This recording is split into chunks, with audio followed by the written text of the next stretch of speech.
அஸ்ஸலாமு அலைக்கும் வரஹ்மத்துல்லாஹி வபரகாத்துஹு. தினமும் ஒரு ஹதீஸ். தாராளமாக செலவு செய், கணக்கிட்டு செலவு செய்யாதே. நீ அவ்வாறு செய்தால் அல்லாஹுவும் உனக்கு கணக்கிட்டு வழங்குவான். கஞ்சத்தனத்தின் காரணமாக பணத்தை சேமித்து வைத்து கொள்ளாதே. நீ அவ்வாறு செய்தால் அல்லாஹ் உனக்கு வழங்குவதில் கஞ்சத்தனத்தை மேற்கொள்வான் என்று ரசூலுல்லாஹி ஸல்லல்லாஹு அலைஹி வஸல்லம் அவர்கள் கூறினார்கள். அறிவிப்பவர் அஸ்மா ரதியல்லாஹு அன்ஹா. நூல் புகாரி, ஹதீஸ் எண் 2591. அன்பிற்குரிய அல்லாஹுவின் நல்லடியார்களே, தர்மம் செய்வதில் கணக்கிடுவது, கஞ்சத்தனத்துடன் நடந்து கொள்வது, இதை பெரும்பாலானவர்கள் சாதாரணமான ஒரு செயலாக கருதுகின்றனர்.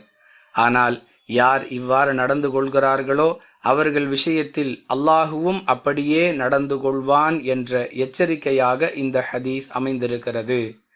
நாம் எந்த அளவிற்கு அல்லாஹுவின் பாதையில் செலவிடுகிறோம் என்பதை பொறுத்தே நமக்கு கிடைக்கக்கூடிய அல்லாஹுவின் அருள் அமையும் என்பதை நாம் விளங்கிக் கொள்வோம். வாஹிரு தஅவானா அனில் ஹம்துலில்லாஹி ரப்பில் ஆலமீன். அஸ்ஸலாமு அலைக்கும் வரஹ்மத்துல்லாஹி வபரகாத்துஹு.